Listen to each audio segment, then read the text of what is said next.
ஷியா சன்னி முஸ்லிம் கலவரம் நமது அண்டை நாடான பாகிஸ்தானில் இருந்து தொடர்ந்து செய்தியாக இருந்து வருகிறது. பாகிஸ்தானில் சமீபத்தில் நடந்த ஷியா சன்னி முஸ்லிம் கலவரத்தில் 2 நாட்களில் 80 பேர் கொல்லப்பட்டனர் மற்றும் கிட்டத்தட்ட 160 பேர் காயமடைந்தனர். சர்வதேச ஊடகங்கள் வெளியிட்டுள்ள புள்ளி விவரம் இதுவே. உண்மையில் இன்னும் பலர் பாதிக்கப்பட்டிருக்கலாம். இந்த பிரச்சனை என்ன என்று பார்ப்போம். சன்னி முஸ்லிம்கள் தாங்கள்தான் உண்மையான இஸ்லாம் என்று கூறுகிறார்கள். ஷியாக்களுடன் பழகாதீர்கள், ஷியாக்களை அழிக்க நினைக்கிறார்கள். மறுபுறமும் அதையே கூறுகிறது. பாகிஸ்தானின் கைபர் பகுதியில் இருந்து இரு சமூகத்தினரும் ஒருவரை ஒருவர் குற்றம் சாட்டி வீடியோக்களை பதிவேற்றி வருகின்றனர். தங்களின் காணொளியை பார்த்த பிறகுதான் இதை சொல்கிறேன். அவர்கள் உருது பேசுகிறார்கள். எப்படி தாக்குகிறார்கள் தெரியுமா? சாலையில் பேருந்தில் பயணிக்கும் ஷியாக்கள் மீது துப்பாக்கிச் சூடு. அப்பாவி மக்கள் தாக்கப்படுகிறார்கள். பதிலுக்கு அதையே செய்கிறார்கள். தாங்கள் படிக்கும் பள்ளிக்கு சென்று குழந்தைகளை சுட்டு தள்ளுகிறார்கள். பாகிஸ்தானில் மட்டுமல்ல, சூடானிலும் என்ன நடக்கிறது? 2 சன்னி பிரிவினர் ஒருவருக்கொருவர் சண்டையிட்டுக் கொள்கின்றனர். காசா மற்றும் லெபனானில் கொல்லப்பட்டவர்களின் எண்ணிக்கையை விட இது 4 மடங்கு அதிகம். இது தமிழகத்தில் விவாதிக்கப்படுகிறதா? சூடானில் என்ன நடக்கிறது என்று பாருங்கள். இங்கு யூடியூப்பில் மதம் தொடர்பான வீடியோக்களை வெளியிடும் இஸ்லாமிய மத அறிஞர்கள் இந்த விஷயத்தையும் கருத்தில் கொள்ள வேண்டும். இறுதியாக பாகிஸ்தானில் 7 நாள் போர் நிறுத்தம் வந்தது. கலவரம் நடந்த பகுதிகளில் அனைத்தும் மூடப்பட்டுள்ளன. அந்த பகுதி முழுவதும் 2 அல்லது 3 மாகாணங்கள் கிளர்ச்சியாக மாறியது. சன்னி முஸ்லிம் போய் அவனை வேலையில் இருந்து நீக்குகிறார். ஷியா பிரிவினர் சென்று அவரை நீக்குகிறார்கள். யோசித்து பாருங்கள். பிறகு தாங்கள் தாக்கப்படுவதால் தான் சொல்கிறார்கள் என்று சொல்லுங்கள். இந்த மதத்தில் ஒரு பெரிய பிரச்சனை உள்ளது. இதை நான் சும்மா சொல்லவில்லை. இங்கு சொந்த மக்களே தாக்கப்பட்டு அழிக்கப்படுகின்றனர். மிக கொடூரமான கொலைகள் செய்யப்படுகின்றன. சில பெண்கள் மிகவும் கொடூரமாக தாக்கப்படுகிறார்கள். அதைத்தான் சொல்கிறேன். அவர்கள்தான் பிரச்சனை. இந்த மதம் கடுமையான பிரச்சனைகளை கொண்டுள்ளது.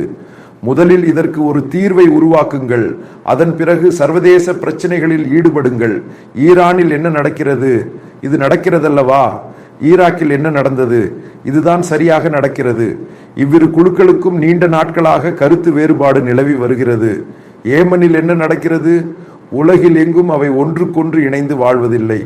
அவர்களுக்குள் என்ன பிரச்சனை? இது உண்மையில் பல நூற்றாண்டுகள் பழமையான பிரச்சனை. இப்போது டிஜிட்டல் தலைமுறை வந்துவிட்டது. இது மாறிவிட்டதா? சூடானில் என்ன பிரச்சனை? 2 சன்னி பிரிவுகள் உள்ளன. அதன் துணை இராணுவம் மற்றும் அங்கு ஆட்சி செய்பவர்கள் பல பெண்கள் மற்றும் குழந்தைகளை சுட்டுக் கொன்று வருகின்றனர். பாதசாரிகளை கூட சுட்டுக் கொள்ளுங்கள். அவர்கள் சொல்வதில் உண்மை இல்லை. அதனால் தான் சொல்கிறேன், இந்த மதத்திற்குள் முற்போக்காளர்கள் தேவை. மத சீர்திருத்தம் ஏற்பட வேண்டும். மனிதர்களை மனிதர்களாகவே பார்க்க வேண்டும். இதையெல்லாம் புத்தகத்தில் பார்க்கக்கூடாது. இந்நூலை பார்த்தவுடன் பெரிய பிரச்சனையாக இருக்கிறது. அதுவே கிறிஸ்தவத்தில் சீர்திருத்தம். இந்து மதத்தை பாருங்கள். சதிக்கு எதிரான ராஜாராம் மோகன் ராயின் போராட்டம் மத சீர்திருத்தத்தின் ஒரு பகுதியாகும். இந்தியாவில் உள்ள இந்துக்கள் கூட சீர்திருத்தத்தை ஏற்க தயாராக உள்ளனர். இப்போது குழந்தை திருமணம் அவர்களுக்கு இல்லை. ஆனால் இன்றும் அது இஸ்லாத்தில் தொடர்கிறது. இது மதத்தின் ஒரு பகுதி என்கிறார்கள். இந்துக்களை எடுத்துக்கொள்ளுங்கள். அவர்கள் முன்பு இதை செய்தார்கள். ஆனால் அவர்கள் படித்தவர்கள். ஒரு புதிய தலைமுறை வந்துவிட்டது. அவர்கள் இத்தகைய ஒழுக்கக்கேடுகளில் இருந்து விலகிச் செல்லத் தொடங்கினர். இது முட்டாள்தனம் என்பதை அவர்கள் உணர்ந்தனர். கிறித்தவ மதத்திலும் இதையே அதிகம் காணலாம். செமிடிக் மதம் மற்றும் கிறித்தவ சமயத்திற்கு சொந்தமானவை அதிகம். இது கிறிஸ்தவ பழைய ஏற்பாட்டில் உள்ளது. ஆனால் அவர்களும் முற்றிலும் மாறத் தொடங்கினர். ஆனால் இன்று இஸ்லாத்தில் எது மாறவில்லை? சல்மான் ருஷ்டி சாத்தானிக் வெர்சஸ் என்ற புத்தகத்தை எழுதினார். புத்தகத்தை எழுதியவர் உடனே அதை நீக்கச் சொல்கிறார்கள். அதே போல மதத்தை பற்றி யாராவது பேச முற்பட்டால் அவரை ஒழிக்க பார்க்கிறார்கள். அதனால்தான் இந்த மதத்திற்குள் புதுமை இல்லை. இப்போது மாற்றத்திற்கான சில அறிகுறிகள் தென்படத் தொடங்கியுள்ளன.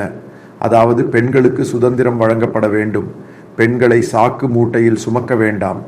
இது தொடர்பாக சவுதி அரேபியாவின் முகமது பின் சல்மான் புதிய அறிவுரைகளை வழங்கியுள்ளார்.